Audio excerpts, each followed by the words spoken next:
ಎಲ್ಲರಿಗೂ ಶುಭವಾಗಲಿ. ಇವತ್ತು ನಾವು 8ನೇ ತರಗತಿಯ ಪ್ರಾಥಮಿಕ ವಿಭಾಗಕ್ಕೆ ಸಂಬಂಧಿಸಿದಂತಹ ಮಾನಸಿಕ ಆರೋಗ್ಯ ಮತ್ತು ಭಾವನೆಗಳು ಅನ್ನೋ ಒಂದು ಅಧ್ಯಾಯದ ಬಗ್ಗೆ ಚರ್ಚೆ ಮಾಡೋಣ. ಮೊದಲನೇದಾಗಿ ನಾನು ನಿಮಗೆ ಆರೋಗ್ಯ ಅಂದರೆ ಏನು, ನಿಮ್ಮ ಭಾಷೆಯಲ್ಲೇ ನಿಮಗೆ ಆರೋಗ್ಯ ಅಂದರೆ ಹೇಳ್ಬೇಕಾ?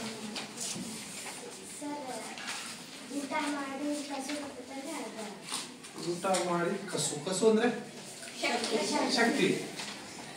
ಆರೋಗ್ಯ ನೀನು ಊಟ ಮಾಡೋದ್ರಿಂದ ಗಟ್ಟಿ ಆಗ್ತೀವಿ ಅಂತ ಒಂದು. ನೆಕ್ಸ್ಟ್ ಹೇಳಿ ಸರ್. ನಾವು ಒಳ್ಳೆಯ ಆಹಾರವನ್ನು ಸೇವಿಸ್ಬೇಕ್ರಿ. ತರಕಾರಿ, ಸೊಪ್ಪು ಮತ್ತೆ ಹಣ್ಣುಗಳಂತಹ ಇಂಥ ಒಳ್ಳೊಳ್ಳೆ ನಾವು ಆಹಾರವನ್ನು ಸೇರಿಸಿದ್ರೆ ನಾವು ಆರೋಗ್ಯವಾಗಿರ್ತೀವಿ.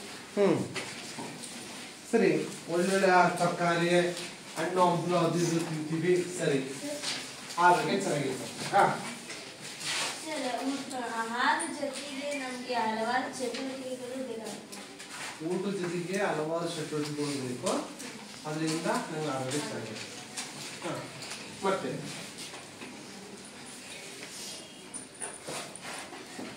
ಆರೋಗ್ಯ ಅಂತಂದ್ರೆ ಕಾಯಿಲೆಗಳಿಂದ ಮುಕ್ತವಾಗಿರ್ಬೇಕು. ಒಂದೇ ಕಾಯಿಲೆಗಳಿಂದ ಮುಕ್ತವಾಗಿರ್ಬೇಕಂತಂದ್ರೆ ಹೆಂಗೆ?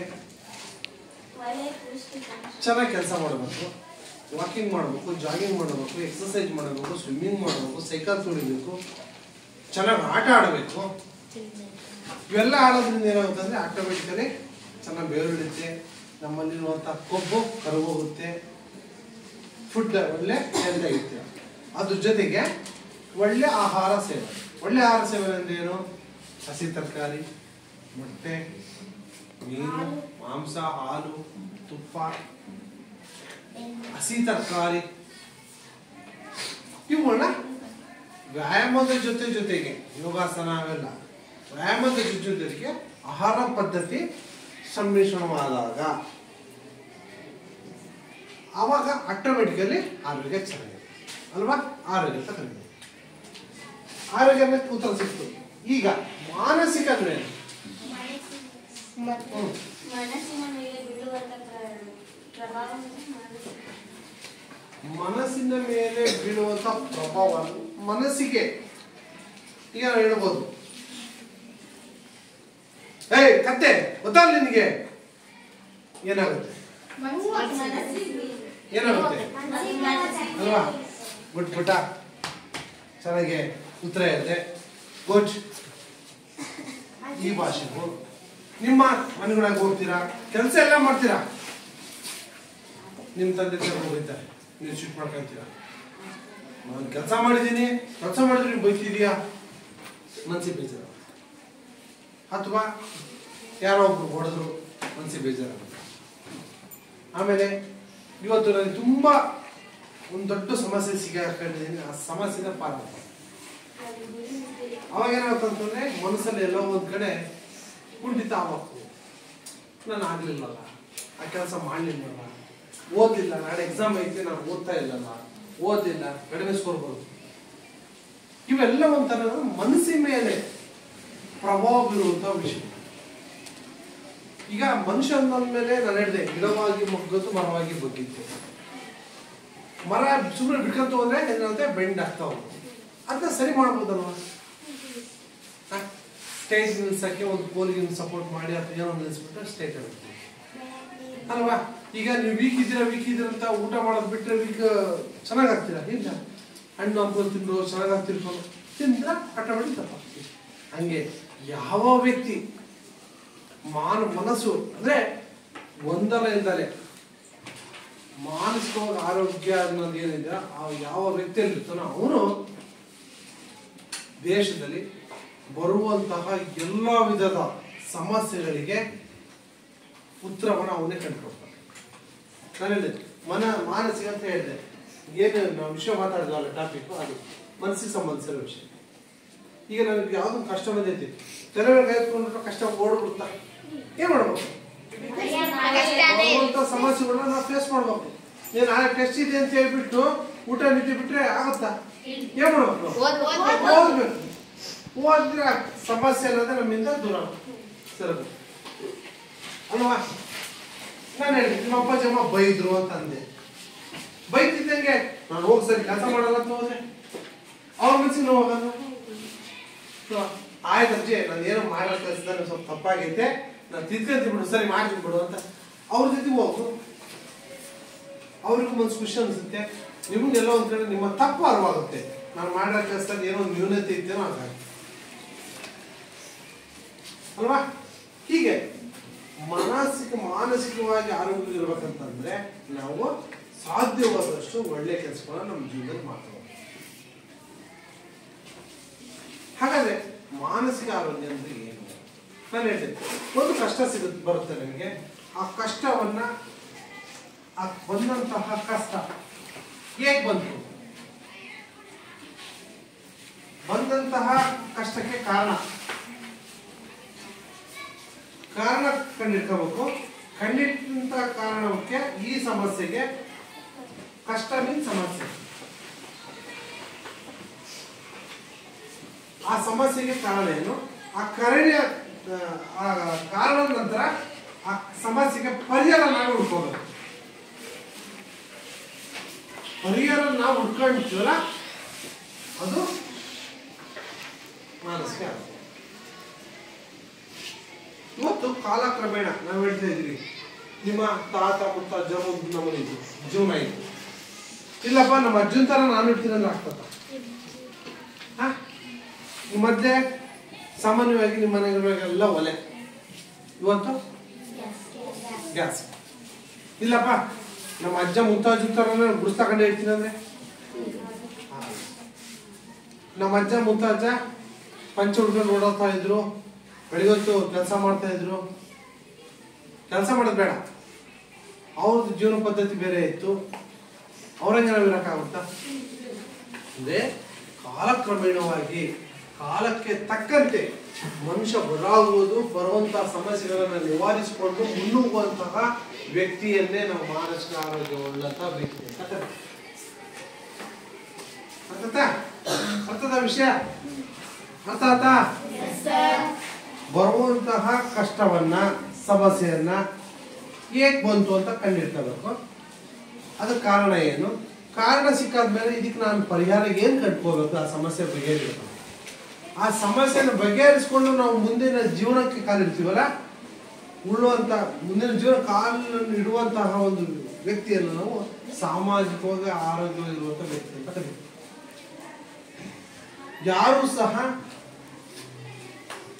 ಆಗಲ್ಲ ಅಂತ ಯಾರು ಕೂರಲ್ಲ, ನಮ್ಮ ಕೈಗೆ ಆಗುತ್ತೆ. ಸೋಮಾರಿತನ ಇರುತ್ತೆ ಅಷ್ಟೇ ಬಿಟ್ಟರೆ, ಆದ್ರೆ ನಾವು ಸಿದ್ಧರಿರ್ತೀವಿ ಕೆಲಸ ಮಾಡೋದಕ್ಕೆ. ನಮಗೆ ಗೊತ್ತಾಗುತ್ತೆ ಇವತ್ತಿನ ಸಿಚುವೇಶನ್, ಇವತ್ತು ಕಾಲಕ್ರಮೇಣ ಬದಲಾಗ್ತಾ ಇದೆ, ಇವತ್ತಿನ ಸಿಚುವೇಶನ್ ತಕ್ಕಂತೆ ನಾವು ಬದಲಾಗಬೇಕು ಅಂತ ಗೊತ್ತಾನೆ. ಬದಲಾಗಿರ್ತೀರ, ಬದಲಾಗಲೇಬೇಕು, ಅದು ಪ್ರಕೃತಿ ನಿಯಮ. ನಿನ್ನೆ ಹುಟ್ಟರ ಸೂರ್ಯ ಇವತ್ತಿರ್ತಾರೆ, ಹೆಂಗೆ ತನ್ನ ಗಡಿಯಾರ ರೊಟೇಟ್ ಆಗ್ತಾ ಇರುತ್ತಲ್ಲ ಮುಳ್ಳು, ಹಂಗೆ ನಮ್ಮ ಜೀವನ ಪದ್ಧತಿ ಸಹ ಮುಂದುವರಿತಾ ಹೋಗ್ತಾ ಇರುತ್ತೆ. ಆದ್ರೆ ಸಮಸ್ಯೆಗಳು ಬರ್ತವೆ, ಆ ಸಮಸ್ಯೆಗಳನ್ನ ನಾವೇ ಬಗೆಹರಿಸ್ಬೇಕು. ಸಮಸ್ಯೆಗಳು ಬಂದಾಗ ಸೋಲನ್ನು ಒಪ್ಕೋಬಾರ್ದು. ಸಮಸ್ಯೆಗಳು ಬಂದಾಗ ಅವನ್ನ ಎದುರಿಸಿ ನಾವು ಮುನ್ನುಗ್ತೀವಲ್ಲ, ಅವನ ನಿಜವಾದ ಮಾನಸಿಕ ಆರೋಗ್ಯವುಳ್ಳಂತ ವ್ಯಕ್ತಿ ಅಂತ ಕರೀತೀವಿ. ಆಗ್ಬೋದಾ? ಇದು ಮಾನಸಿಕ ಆರೋಗ್ಯ. ಹಾಗಾದ್ರೆ ಮಾನಸಿಕ ಆರೋಗ್ಯ, ಒಬ್ಬ ವಿಶ್ವ ಆರೋಗ್ಯ ಸಂಸ್ಥೆಯ ಪ್ರಕಾರ ಮಾನಸಿಕ ಆರೋಗ್ಯ ಅಂದ್ರೆ ವ್ಯಕ್ತಿಯ ಕ್ಷೇಮಕರವಾಗಿದ್ದು ತನ್ನ ಸಾಮರ್ಥ್ಯಗಳನ್ನು ಅರಿತುಕೊಂಡು ಜೀವನದ ಸಾಮಾನ್ಯ ಒತ್ತಡಗಳನ್ನ ನಿಭಾಯಿಸಿ ಲಾಭದಾಯಕವಾಗಿ ಕಾರ್ಯನಿರ್ವಹಿಸುವಂತಹ ತನ್ನ ಸಮಾಜಕ್ಕೆ ಕೊಡುಗೆಯನ್ನು ನೀಡುವಂತಹ ಸ್ಥಿತಿಯನ್ನ ಹೊಂದಿರುವಂತದ್ದು. ಅರ್ಥ ಏನಂದ್ರೆ, ಒಬ್ಬ ವ್ಯಕ್ತಿ ಕ್ಷೇಮಕರವಾಗಿದ್ದಾನೆ, ಅವನು ಒಳ್ಳೆ ಆರೋಗ್ಯ ಇದೆ, ಒಂದು ಸಂಪತ್ತಿದೆ, ಚೆನ್ನಾಗಿದೆ. ಕ್ಷೇಮ ಅಂತಂದ್ರೆ ಆರೋಗ್ಯ ಅಂತ ಹೇಳ್ತೀವಿ ನಾವು. ನಿಮ್ಗೆ ಕೆಲಸ ಕೇಳ್ತೀವಿ, ಹೇಗಿದ್ದೀರಾ? ಕ್ಷೇಮ ಚೆನ್ನಾಗಿದ್ದೀವಿ ಅಂತ ಆಗಿದೆ.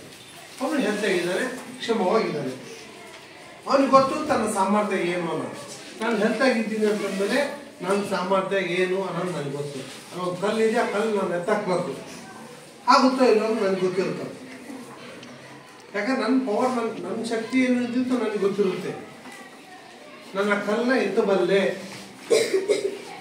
ಎತ್ತಕ್ಕಾಗಲ್ಲ. ಹಾಗೆ ತನ್ನ ಸಾಮರ್ಥ್ಯಗಳನ್ನ ಅರಿತುಕೊಂಡು ಜೀವನದ ಸಾಮಾನ್ಯ ಒತ್ತಡಗಳನ್ನು ನಿಭಾಯಿಸಿ. ನಾನು ಹೇಳಿದೆ ಜೀವನ ಅಂತಿದ್ದಂಗೆ ನಮಗೆ ಏನೋ ಚಿಕ್ಕಪುಟ್ಟ ಸಮಸ್ಯೆಗಳು ಬಂದೇ ಬರ್ತವೆ ಅಲ್ವಾ. ಈಗ ಬೆಳಿಗ್ಗೆ ಎದ್ದಾಡ್ತೀರಾ, ಇನ್ನೇನು ರೆಡಿ ಆಗಕ್ಕೆ ಹೋಗ್ಬೇಕು, ತಲೆ ಬಾಚಕ್ಕೆ ಬಾರಮ್ಮ ಅಂತ ಕಲ್ತೀರಾ, ಸಡನ್ನಾಗಿ ಕೆಲ್ಸಕ್ಕೆ ಹೋಗ್ಬೇಕು, ಅರ್ಜೆಂಟ್ ಬಸ್ ಬಂದ್ಬಿಡ್ತಾ ನಾವು ಓಡೋದು. ಹಂಗೆ ಬಂದ್ಬಿಡ್ತೀರಾ ನೀವು, ಸಮಸ್ಯೆಗಳು ಬರ್ತವೆ. ಅವಾಗ ಏನು ಮಾಡ್ತೀರಾ, ನೀವೇ ಹಾಕಂತೀರಾ, ಇಲ್ಲ ಪಕ್ಕದ ಮನೆಯವ್ರಿಗೆ ಅಕ್ಕ ಅಮ್ಮ ಹಿಂಗೆ ಕೆಲ್ಸಕ್ಕೆ ಹೋಗ್ಬಿಡ್ತು, ನನಗೆ ಸ್ವಲ್ಪ ತಲೆ ಬಾಚು. ಅನ್ನ ಮಾಡಿರ್ತಾರೆ ನಿಮ್ಮಮ್ಮ, ಅಡಿಗೆ ರೆಡಿ ಇದೆ, ಅಮ್ಮ ಹಾಕೊಡು ಅಂತಾರೆ, ಬಸ್ ಬಂತು, ಕೆಲ್ಸಕ್ಕೆ ಹೋದು, ಹಂಗೆ ಬಿಟ್ಟು ಬಿಡ್ತೀರಾ. ಏನು ಮಾಡ್ತೀರಾ, ಹಾಕಂತೀರ, ಬಡಿಸ್ಕೊಂತ. ಇಷ್ಟೇ. ಸಮಸ್ಯೆಗಳು ಬರ್ತವೆ, ಎಲ್ಲ ತಾಯಿನೇ ಮಾಡೋಕ್ಕಂತೇನಿಲ್ಲ. ಸಮಸ್ಯೆಗಳು ಬಂದಾಗ ಆ ಸಮಸ್ಯೆಗಳನ್ನು ನಿಭಾಯಿಸಿ ಬರುವಂಥ ಕಷ್ಟಗಳನ್ನು ನಾನು ಫೇಸ್ ಮಾಡ್ತೀನಿ ಅಂತೇಳಿ ನಿಭಾಯಿಸ್ಕೊಂಡು ಲಾಭದಾಯಕವಾಗಿ ಕಾರ್ಯನಿರ್ವಹಿಸೋದು. ನಾವು ಮಾಡುವಂಥ ಕೆಲಸದಲ್ಲಿ ಲಾಭ ಹುಡುಕ್ಬೇಕಂತ. ಈಗ ಅನ್ನ ಮಾಡಿತ್ತು, ಇಟ್ಟೋದು ಅರ್ಜೆಂಟ್ ಅಂತ, ಊಟ ಮಾಡೋದ್ರಿಂದ ಏನಾಯ್ತು, ಊಟ ಮಾಡೋದ್ರಿಂದ ನಿಮ್ಮ ಹೊಟ್ಟೆ ತುಂಬ್ತಲ್ವಾ, ಲಾಭ ಅಲ್ವಾ ಅದು? ಲಾಭದ ಲಕ್ಷಣನ ಲಾಭ ತಾನೆ. ಈಗ ಜಡೆ ಹಾಕಿಲ್ಲ, ಹಂಗೆ ಬಂದ್ರ ಪಕ್ಕದ ಮನೆಗೆ ಹೋದ್ರ, ಅಥವಾ ನೀವೇ ಕಲ್ತಿದ್ರೆ ನಿಮಗೆ ಬಂದ್ರೆ ನೀವೇ ಹಾಕೊಂಡ್ ಬರ್ತೀರಾ, ಲಾಭ ಆಗ್ತದೆ ತಾನೆ. ಇಲ್ಲಾಂದ್ರೆ ಸರ್ ಹೊಡಿತಾರೆ ಅಥವಾ ಬೈತಾರೆ ಅನ್ನೋ ಒಂದು ಭಾವನೆ ಇರುತ್ತೆ ತಾನೆ, ಒಂದು ತಪ್ಪುತ್ತಾರೆ. ಹಂಗೆ ಒಂದು ಹೀಗೆ ಸಮಾಜಕ್ಕೆ ಒಂದು ಕೊಡುಗೆಯನ್ನು ಕೊಡುವಂಥ ಸ್ಥಿತಿ.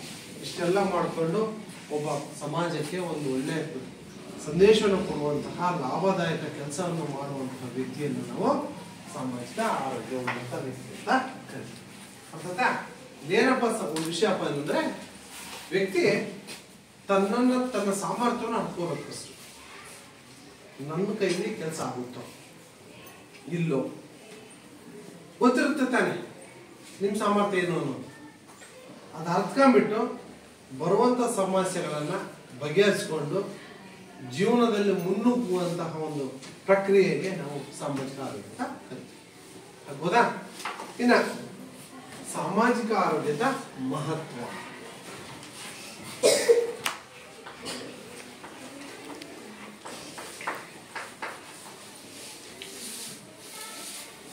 ಸಾಮಾನ್ಯ ವ್ಯಕ್ತಿ ಯಾವಾಗ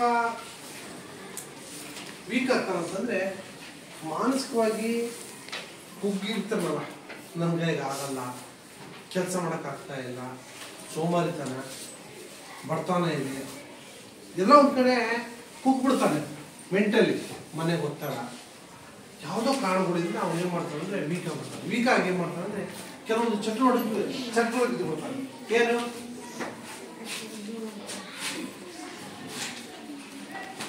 ಮದ್ಯಪಾನ, ಧೂಮಪಾನ, ಮತ್ತೆ ಗಾಂಜಾ, ಸಿಗರೇಟು, ಮತ್ತೆ ಒಟ್ಟು ದುಶ್ಚಟಗಳು ಅಂತ ಕರಿಬೋದು ನಾವು.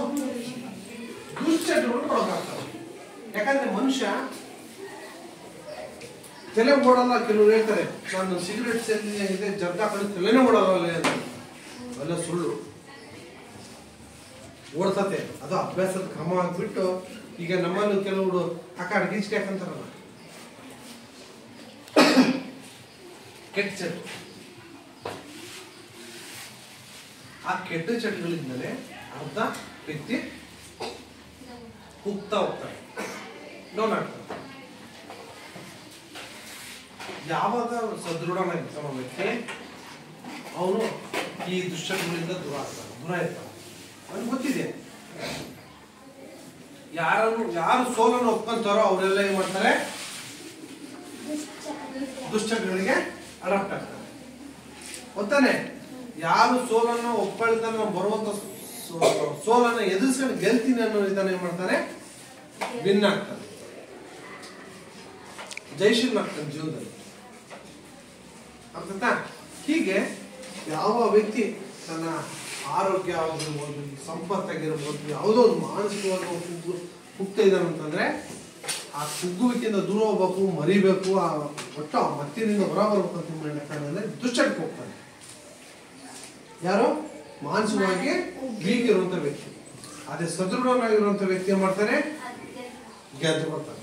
ಅದು ಏನಾದ್ರು ಸಮಸ್ಯೆಯಲ್ಲೇ ನಾನು ಫೇಸ್ ಮಾಡ್ತೀನಿ. ಅರ್ಥಾಯ್ತಾ? ಹೀಗೆ ನಮ್ಮ ಮಾನಸಿಕ ಆರೋಗ್ಯ ಅನ್ನೋದು ಏನಿದೆಯಲ್ಲ ನಮ್ಮ ಜೀವನದಲ್ಲಿ ದಿನನಿತ್ಯ ನಮ್ಮ ಸಮಾಜದಲ್ಲಿ ಹೇಳಿದೆ ದಿನದಿನಕ್ಕೂ ಚೇಂಜಸ್ ನೋಡ್ತಾ ಹೋಗ್ತೀವಿ ನಾವು. ಆ ಚೇಂಜಸ್ ಅನ್ನೋದು ನಮ್ಮ ಜೀವನದಲ್ಲಿ ಇದ್ದೇ ಇರುತ್ತೆ. ಆ ಚೇಂಜಸ್ಗೆ ತಕ್ಕಂತೆ ನಾವು ಆ ಜೀವನದಲ್ಲಿ ನಾವು ಫೇಸ್ ಮಾಡೋದು ಇದೆಯಲ್ಲ ಅದು ಬದಲಾವಣೆ ಕಾಲ ಅಂತ ಕರೀಬೋದು. ಓಕೆನಾ ಮೃತ? ಕೆಲಸ ಮೃತ. ಇದರ ಮಹತ್ವ ನೋಡೋದಾದ್ರೆ ಉತ್ತಮ ಮಾನಸಿಕ ಆರೋಗ್ಯದಿಂದ ಸ್ವತಂತ್ರವಾಗಿ ಕಾರ್ಯನಿರ್ವಹಿಸಬಹುದೆಂಬ ಆತ್ಮವಿಶ್ವಾಸ ಹೆಚ್ಚುತ್ತದೆ. ಯಾವ ವ್ಯಕ್ತಿ ಮಾನಸಿಕವಾಗಿ ಸದೃಢ ಆಗ್ತಾನಲ್ಲ ಅವರಲ್ಲಿ ಈ ಆತ್ಮವಿಶ್ವಾಸ ಅನ್ನೋದು ಹೆಚ್ಚಿರುತ್ತೆ. ಏನ ಆತ್ಮವಿಶ್ವಾಸ ಅನ್ನೋದು ಹೆಚ್ಚಿರುತ್ತೆ. ಎಕ್ಸಾಂಪಲ್ ನಾನು ಹೇಳಿದೆ, ಒಂದು ಕಲ್ಲಿದೆ, ಆ ಕಲ್ಲನ್ನ ಎತ್ತಾಕ್ತೀನಿ. ನಾನು ನಿಮ್ಗೊಂದು ಟಾಸ್ಕ್ ಕೊಡ್ತೀನಿ, ಏನು ಪುಟ ಕಲ್ಲಿದೆ ಕೊಂಡ್ರು ಹಿಂಗೆ ಮಾಡ್ತೀನಿ. ನಾವು ಓಡಾಡ್ತಾ ಇದ್ವಿ ದಿನನಿತ್ಯ, ಅಡ್ಡ ನಿಂತ್ಬಿಟ್ಟಿದೆ, ಎಡುತ್ತಾ ಇದ್ವಿ, ದಿನಕ್ಕೂ ಬರ್ತಾ ಇದ್ವಿ, ನೋಡೋಣ ಆಡ್ತಿರ್ತೀವಿ, ಎಡುತ್ತೀವಿ, ಕೆಲವು ತಲೆ ಓಡಿರ್ತದೆ, ಬಿದ್ದ ಕೈಗೇನಾಗುತ್ತೆ, ಕಾಲೇನಾಗುತ್ತೆ ಆಗುತ್ತೆ. ಆವಾಗ ಏನಂತಂದ್ರೆ ನಿಮ್ಗೆ ಗೊತ್ತಿರುತ್ತೆ ಈ ಸಮಸ್ಯೆ.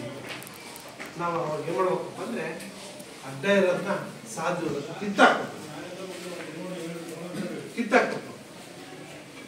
ಕಿತ್ತಾಕಿ ಆ ಕಿತ್ತಾಕಕ್ಕೆ ಬೇಕು ಆಗುವಂಥ ವಸ್ತುಗಳನ್ನ ನಾವು ಜೋಡಿಸ್ಕೊಂಡು ಕಿತ್ತಾಕಿದ್ರೆ ಎಲ್ಲರಿಗೂ ಅನುಕೂಲ ಆಗುತ್ತೆ. ನಮ್ಗೆ ಗೊತ್ತಿದೆ, ನಮ್ಗೆ ಒಂದು ಸೈಕಲ್ ಹೊಡೆಯಕ್ಕೆ ಬರೋದು, ಅದಕ್ಕೆ ನೀವು ಕರೆಕ್ಟಾಗಿ ಏನು ಮಾಡ್ತೀರಾ, ಕರೆಕ್ಟಾಗಂದು ಅಲ್ಲಿ ನೋಡಿ ನಿಮ್ಗೊಂದು ಕಾನ್ಫಿಡೆಂಟ್ ಇದೆ, ಆತ್ಮವಿಶ್ವಾಸ ಇದೆ, ನಾನು ತಗೊಂಡು ಕರೆಕ್ಟಾಗಿ ನೀವು ಕೊಟ್ಟಿರೋಂಥ ಜಾಗದಲ್ಲಿ ರೀಚ್ ಆಗ್ತೀನಿ ಅಂತ.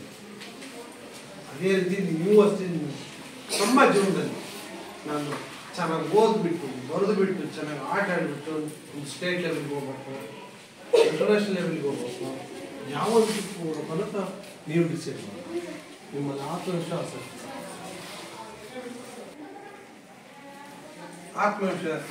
ಅನ್ನೋದು ಅತಿ ಮುಖ್ಯ. ಅದು ಆತ್ಮವಿಶ್ವಾಸ ಇತ್ತು ಅಂತಂದ್ರೆ ನಾವು ಜೀವನದಲ್ಲಿ ಏನು ಬೇಕಾದ್ರೂ ಸಾಧನೆ ಮಾಡ್ಬೋದು. ಏನು ಬೇಕಾದ್ರೂ ಸಾಧನೆ ಮಾಡ್ಬೋದು. ನಾನೇನು ಸೈಕಲಿಂದ ಎಕ್ಸಾಂಪಲ್ ಇದೆ. 2 ವೀಲರ್ ಚಿಕ್ಕ ಮಕ್ಕಳೆಲ್ಲ ಓಡಿಸ್ತೀರ, ಆದರೆ ಕಾನೂನು ಪ್ರಕಾರ ಓಡಿಸೋಂಗಿಲ್ಲ.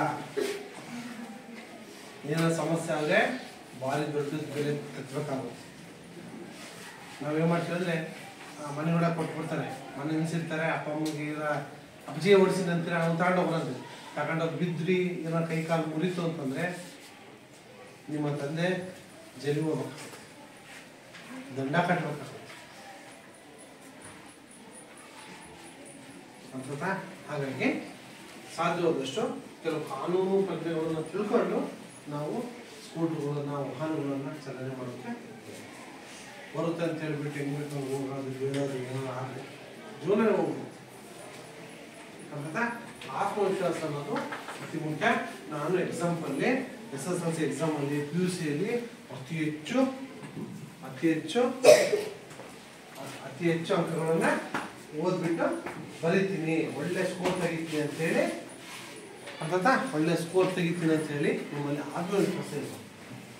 ಚಾಲೆಂಜ್ ಮಾಡಬೇಕು, ನಾನು SSLCಯಲ್ಲಿ ಒಳ್ಳೆ ಅಂಕ ತೆಗಿತೀನಿ, ಒಳ್ಳೆ ಜಾಬಿಗೆ ಹೋಗ್ತೀನಿ ಅರ್ಥಾಯ್ತಾ?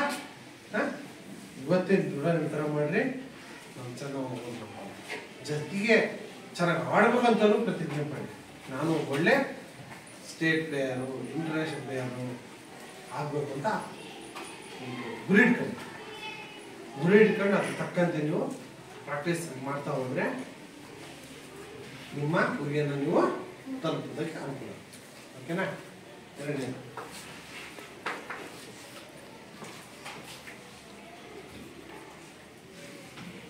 ಮಾನಸಿಕ ಆರೋಗ್ಯವುಳ್ಳಂತ ವ್ಯಕ್ತಿ.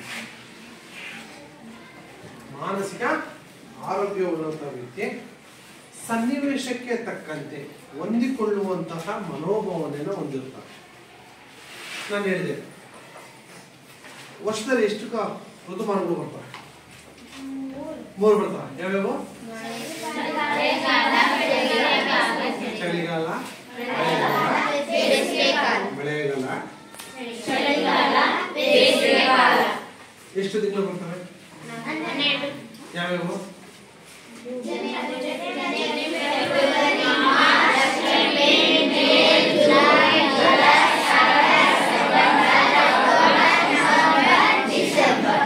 ಗೊತ್ತಾ? 12 ತಿಂಗಳು 3 ಋತು. ಸುಮಾರು 4 ತಿಂಗಳಿಗೊಮ್ಮೆ ಋತುಕಾಲ ಚೇಂಜ್ ಅಲ್ವಾ? ಯಾಕೆ ಒಂದೇ ತರ ಇರಬಾರ್ದಾಗಿತ್ತು?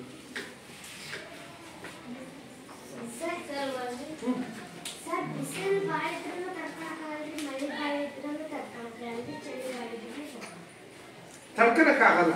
ಆದ್ರೆ ತಡ್ಕನಕ್ಕಾಗಲ್ಲ ಅಂತ ನೀನು ಏನಾರ ಊಟ ಮಾಡೋದು ಬಿಟ್ಟಿದೀಯಾ? ಮಲ್ಗದ್ ಬಿಟ್ಟಿದೀಯಾ? ಓಡಾಡೋದು ಬಿಟ್ಟಿದೀಯಾ? ಬಟ್ಟೆ ಹೊಡೋದು ಬಿಟ್ಟಿದೀಯಾ? ಏನ್ ಮಾಡ್ತೀವಿ? ಏನೇಳ? ಆ ಋತುಮಾನಕ್ಕೆ ಕಾಲಕ್ಕೆ ತಕ್ಕಂತೆ ನೀನು ಬದಲಾಗ್ತಾ ಇದೀಯ. ಗೊತ್ತಾನೆ? ಬೇಸಿಗೆಯಲ್ಲಿ ಶೆಕೆ ಆಗುತ್ತೆ, ಫ್ಯಾನ್ ಹಾಕಂತೀವಿ. ಚಳಿಗಾಲದಲ್ಲೂ ಹಾಕಂತೀವ ನಾವು. ಚಳಿ ಅಲ್ಲಿ ಹಾಕೊಳ್ಳಲ್ಲ ಫಸ್ಟ್ ಒಂದು ರಗ್ಗೋಚ್ಕೊಂಡ್ಬರೋದು. ಮಳೆಗಾಲದಲ್ಲಿ ಮಳೆ ಬರ್ತಾ ಇದೆ ಅಂತ ಹೇಳಿ ಜರ್ಕಿನ್ ಹಾಕಂತೀವಿ, ಛತ್ರಿ ಹಿಡ್ಕೊಂಡ್ ಬರ್ತೀವಿ, ಮಳೆಗೆ ನೆನೆತೀವಲ್ಲ ಅಂತ ಹೇಳ್ಬಿಟ್ಟು.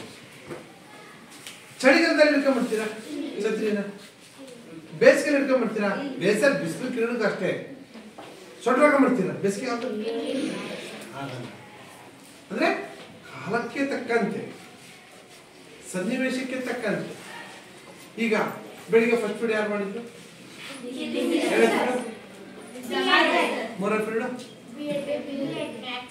Subject Kannada, English, Hindi. ಯಾಕೆ ದಿನ ಬೆಳಿಗ್ಗೆ ಬೆಳಿಗ್ಗೆ ಪೂರ್ತಿ ಹಿಂದಿನೇ ಕೇಳ್ಬೇಕಾಯ್ತು? ಒಂದು ಪೀರಿಯಡ್ಗೆ ನೀವೇನು ಹಿಂದಿ ಸರ್ ಪಾಠ ಮಾಡಿದ್ರು ಅಂತಿದ್ದೆ, ನೀವೆಲ್ಲ ಏನ್ ಮಾಡಿದ್ರಿ? ಹಿಂದಿ ಕಲಿಯಕ್ಕೆ ಹೋದ್ರಿ. ಅವ್ರ ಅವಧಿ ಮುಗೀತು. ನೆಕ್ಸ್ಟ್ ಅವಧಿ ಕನ್ನಡನೇ ಯಾವ್ದೋ ಬಂತು. ಹಿಂದಿ ಹಿಡ್ಕೊಂಡು ಕೂತ್ಕೊಂಡಿದ್ರ? ಏನ್ ಮಾಡಿದ್ರ? ಕನ್ನಡ ಬುಕ್ ಓಪನ್ ಮಾಡಿದ್ರ. ಕನ್ನಡ ಆದ್ಮೇಲೆ ಸಮಾಜ ಬಂತು. ಸಮಾಜ ಆದ್ಮೇಲೆ ಅಲ್ವಾ? ಇಲ್ಲ ಸರ್ ಬೆಳಿಗ್ಗೆ ನಾವು ಹಿಂದಿ ಓದಿದ್ವಿ, ನಾವು ಸಂಜೆ ತನಕ ಹಿಂದಿ ಓದ್ತೀನಿ ಅಂತೀರಾ? ಏನಾಗುತ್ತೆ? ಸನ್ನಿವೇಶ ಕಾಲಕ್ರಮೇಣ ಬದಲಾಗುವಂತೆ ನಾವು ಸಹ ಬದಲಾಗ್ತಾ ಇರೋದು. ಬದಲಾಗ್ಲೇಬೇಕು. ವರ್ಷದ ಒಂದೇ ಜೊತೆ ಬಟ್ಟೆ ಹಿಡ್ಕೊಳಕ್ಕಾಗುತ್ತಾ? ಒಂದೇ ತರ ಆಹಾರ ಸೇವನೆ ಮಾಡಕ್ಕಾಗುತ್ತಾ? ಬೆಳಿಗ್ಗೆ ತಿಂಡಿ ತಿಂದಿರ್ತೀವಿ, ಸಾಯಂಕಾಲ ಮಧ್ಯಾಹ್ನ ಒಂಥರ ಉಣ್ತೀವಿ, ರಾತ್ರಿ ಉಣ್ತೀವಿ, ಸ್ನಾಕ್ಸ್ ತಿಂತೀವಿ, ಏನಾದ್ರು ತಿಂತಿರ್ತೀವಿ. ಇಲ್ಲಪ್ಪ ಬೆಳಿಗ್ಗೆ ರೊಟ್ಟಿ, ಸಂಜೆನೂ ರೊಟ್ಟಿ, ರಾತ್ರಿ ರೊಟ್ಟಿ, ಮತ್ತೆ ಬೆಳಿಗ್ಗೆ ಅದೇ ಮಾಡ್ತೀವ? ಮಾಡಲ್ಲ. ಸ್ವಲ್ಪ ಚೇಂಜ್ ಆಗ್ಬಿಡ್ತಾವ ಊಟದ ಪದ್ಧತಿ. ನೀವ್ ಹೇಳ್ತೀರಾ ಅಮ್ಮ ಯಾಕೋ ತಿಂದು ತಿಂದು ಸಾಕಾಗ್ಬಿಡುತ್ತೆ, ಸ್ವಲ್ಪ ಚೇಂಜ್ ಮಾಡಮ್ಮ ಅಲ್ವಾ? ಹಂಗೆ ಕಲಿಕೆ ಅನ್ನೋದು ಅಷ್ಟೇ. ಕಾಲಕ್ರಮೇಣ ನಿಮಗೆ ಸಿಲೆಬಸ್ ಇಷ್ಟಿದೆ. ಇವತ್ತು ಹೈಸ್ಕೂಲಿಗೆ, ಕಾಲೇಜ್ಗೆ ಹೋದ್ರೆ ಇಷ್ಟು, ಇನ್ನು PhD MP ಇಷ್ಟ. ಹಂಗಾದ್ರೆ ನಿಮ್ ತಲೆ ನಿಮ್ಗೆ ಬಡ್ಕೊಂತ ಹೋಗುತ್ತಾ? ಆದ್ರೆ ಒಳಗೆ ಜ್ಞಾರ್ಜನೆ ಹೆಚ್ಚಾಗ್ತಾವ. ಅರ್ಥಾತಾ? ತಲೆ ಬೆಳೆಯಲ್ಲ, ತಲೆಯಿರುವಂತಹ ಜ್ಞಾನಾರ್ಜನೆ ಹೆಚ್ಚು ಬೆಳೀತಾವೆ, ವಿಷಯನ ಹೆಚ್ಚು ತಿಳ್ಕೊಂತ ಹೋಗ್ತದೆ. ಅರ್ಥಾತಾ? ಹಂಗೆ ಕಾಲಕ್ಕೆ ತಕ್ಕಂತೆ ಬದಲಾವಣೆ ಆದಾಗ ಆ ಸನ್ನಿವೇಶಕ್ಕೆ ತಕ್ಕಂತೆ ಬದಲಾವಣೆ ಆಗ್ತಾನೆ ವ್ಯಕ್ತಿ. ಯಾವ ವ್ಯಕ್ತಿ? ಮಾನಸಿಕ ಆರೋಗ್ಯ ಉಳ್ಳುವಂತಹ ವ್ಯಕ್ತಿ ಕಾಲಕ್ಕೆ ತಕ್ಕಂತೆ ಬದಲಾವಣೆ.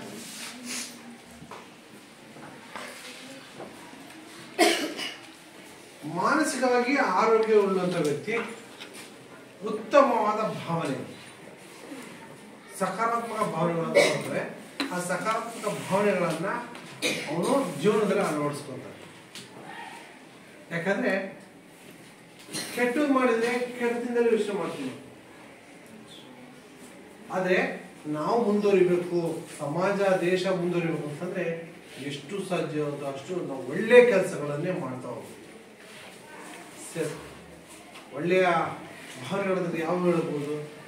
ಸತ್ಯ, ಅಹಿಂಸೆ, ಸುಳ್ಳು ಹೇಳಲ್ಲ, ಕಳ್ತನ ಮಾಡಲ್ಲ, ಮೋಸ ಮಾಡಲ್ಲ, ತೊಂದರೆ ಕೊಡಲ್ಲ, ಖುಷಿಯಾಗಿರ್ತೀನಿ, ನಕ್ಕಂತ ಇರ್ತೀನಿ, ಪ್ರಾಣಿ ಹಾನಿ ಮಾಡಲ್ಲ, ಪರಿಸರನ ಕೆಡಿಸಲ್ಲ, ಇನ್ನೊಬ್ರಿಗೆ ತೊಂದರೆ ಕೊಡಲ್ಲ, ನಾನು ಯಾವಾಗಲೂ ಇನ್ನೊಬ್ಬರಿಗೆ ಉಪಕಾರ ಮಾಡ್ತಾ ಜೀವನ ಮಾಡುವಂಥ ವ್ಯಕ್ತಿ ಅಂತೇಳಿ ಎಲ್ಲರೂ ನಮ್ಮನ್ನು ನಾವೇ ತಿಳ್ಕೊಂತ ಇದ್ರೆ ಆಟೋಮೆಟಿಕಲಿ ನಮ್ಮ ದೇಶ ಬದಲಾಗುತ್ತೆ, ಒಳ್ಳೆಯ ದೇಶ ಅಂತೇಳಿ ಆಗ್ತದೆ. ಯಾವ ಮಾನಸಿಕ ಆರೋಗ್ಯ ಯಾವಾಗ ವ್ಯಕ್ತಿಯಲ್ಲಿ ಇರುತ್ತೋ ಅವನಲ್ಲಿ ಈ ಒಳ್ಳೆಯ ಗುಣಗಳು ಸಹ ಸಿಗ್ತವೆ ಅನ್ನೋದು ವಿಷಯ, ಲಾಭ. ಸಮಯ ಪ್ರಜ್ಞೆ.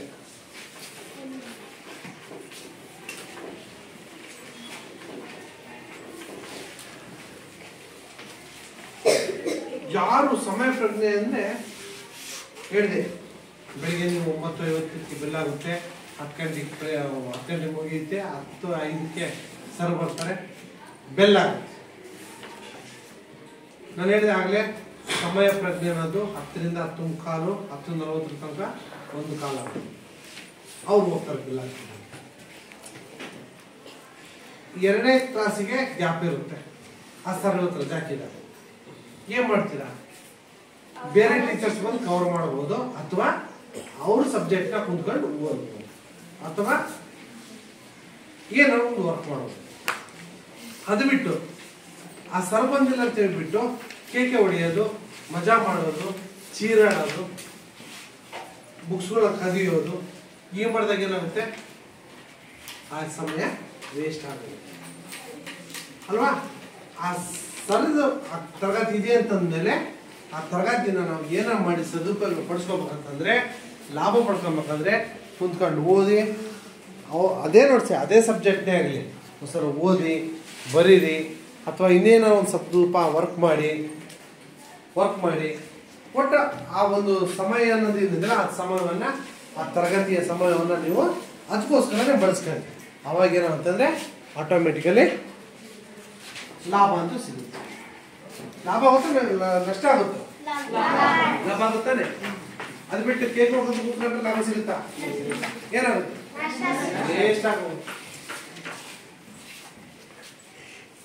ಅದ್ರ ಬಗ್ಗೆ ತರಗತಿಯ ಕೆಲಸಗಳನ್ನ ತರಗತಿಯಲ್ಲಿ ಮಾಡ್ಕೊಂಡ್ಬಿಟ್ರೆ ಸಮಯದ ಪ್ರಜ್ಞೆ ಇರುವಂತ ವ್ಯಕ್ತಿ ಆ ಕೆಲಸ ಮಾಡ್ತಾರೆ. ಯಾರು ಸಮಯಕ್ಕೆ ಬೆಲೆ ಕೊಡೋಲ್ಲೋ ಆ ಟೈಮ್ಸ್ ಆ ವ್ಯಕ್ತಿ ಮಾನಸಿಕವಾಗಿ ಆರೋಗ್ಯ ಇಲ್ಲ ಅಂತ. ಈಗ ಯಾರೋ ಒಬ್ರು ಮಾಡ್ತಾ ಇದ್ರು, ನಾನು ಪಾಠ ಮಾಡ್ತಾ ಇದ್ದೀನಿ, ಬೇರೆ ಯಾರು ನೋಟ್ಸ್ ಬರ್ತಾ ಇದ್ದೀನಿ, ಅವರು ಮಾನಸಿಕವಾಗಿ ಸ್ಥಿತಿಮತ್ತಿಲ್ಲ, ನನ್ನ ಪಾಠ ಕೇಳಬೇಕು ಅನ್ನೋ ಧರ್ಮಿಲ್ಲ. ಅರ್ಥ? ಈ ತರ ನೆಕ್ಸ್ಟ್ ಲಾಭ, ಸಮಾಜದಲ್ಲಿ ಉತ್ತಮ ನಾಗರಿಕರಾಗಿ ಬದುಕಲು ಸಾಧ್ಯ. ಯಾವ ವ್ಯಕ್ತಿ ಒಳ್ಳೆತನ, ಒಳ್ಳೆ ಸಮಯ ಪ್ರಜ್ಞೆ, ಉತ್ತಮ ಹೊಂದಾಣಿಕೆ ಮನೋಭಾವನೆ ಇವೆಲ್ಲವನ್ನ ಜೀವನದಲ್ಲಿ ಬೆಳೆಸ್ಕೊಂಡಿರ್ತಾರೆ, ಅವನು ದೇಶದಲ್ಲಿ ಸಮಾಜದಲ್ಲಿ ಒಬ್ಬ ಉತ್ತಮ ನಾಗರಿಕರಾಗಿ ಬರ್ತಾನೆ. ನಿಮ್ಮ ಮನೆಗಳಾಗಿ ಒಳ್ಳೆ ವ್ಯಕ್ತಿ ಅಂತ ಅನ್ಸ್ಕೊಂಡಿದ್ರೆ ಆಟೋಮೆಟಿಕಲಿ ನಿಮ್ಮ ಹೆಸರು ಹೇಳ್ತಿದ್ದಂಗೆ ಗುಡ್, ಒಳ್ಳೆ ಹುಡುಗಪ್ಪ, ಒಳ್ಳೆ ಹುಡುಗಪ್ಪ, ಇಂಥ ಮಗ ಇದ್ದಾರ, ಶಂಕರನ ಬೋರ್ವೆಲ್ ಶಂಕರ ಮಗಳಿದ್ದಾರಲ್ಲ, ಭಾರಿ ಒಳ್ಳೆ ಹುಡುಗಿಯಪ್ಪ, ವಿಜಿ ಇದಾನಲ್ಲ ಅವನು ಅಷ್ಟೇ, ಅವ್ರ ಅಪ್ಪನ ಮಾತು ಮೀರಲ್ಲಪ್ಪ, ತಂದೆಗೆ ತಕ್ಕ ಮಗ ಅಂತ ನಿಮಗೆ ಒಂದು ಪೆಟ್ ಟೈಮ್ ಕೊಡ್ತಾರೆ. ಅದೇ ನೀವು ಸ್ವಲ್ಪ ಹೇಳಿ, ಅವನ ಕೊಲೆಗಾರಗಳಲ್ಲಿ ಕಳ್ತನ ಮಾಡ್ತಾ ಕೊಡೋದು, ರಾತ್ರಿ ಮಲಗಲ್ಲ ಅವನು,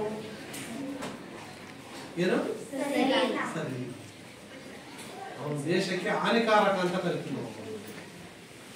ಅದು ಒಳ್ಳೆ ವ್ಯಕ್ತಿ ಅಂತ ಅನ್ಸ್ಕೊಂಡಾಗ ಅವನ ಒಳ್ಳೆ ವಿದ್ಯಾರ್ಥಿ, ಒಳ್ಳೆ ಸ್ಟೂಡೆಂಟು, ಅಥವಾ ಒಳ್ಳೆ ಮಗಳು ಅಂತೇಳಿ ನಿಮ್ಮ ಊರಲ್ಲಾಗಲಿ ಎಲ್ಲರಾದ್ರೂ ತೋರಿಸ್ತಾರೆ, ಬಟ್ಟೆ ಕೇಳ್ತಾರೆ, ಗುಡ್ ಪರ್ಸನ್ ಅಂತ ಹೇಳ್ತಾರೆ.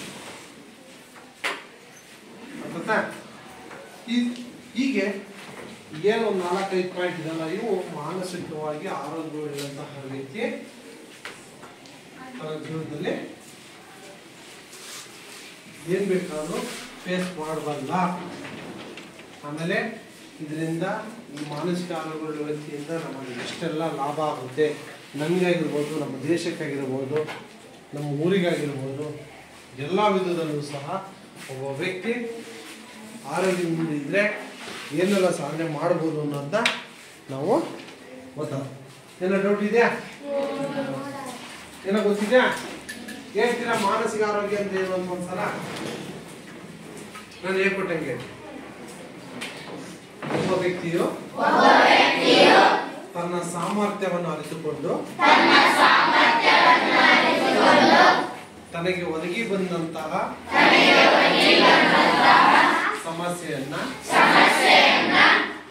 ಸಮಸ್ಯೆಗೆ ಕಾರಣವನ್ನು ಹುಡುಕಿಕೊಂಡು ಆ ಸಮಸ್ಯೆಗೆ ಪರಿಹಾರವನ್ನು ಮಾಡಿಕೊಳ್ಳುವಂಥವನ್ನು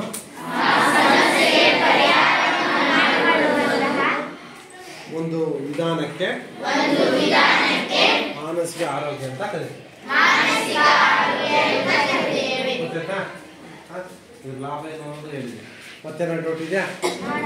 ಓಕೆ, ಥ್ಯಾಂಕ್ ಯು.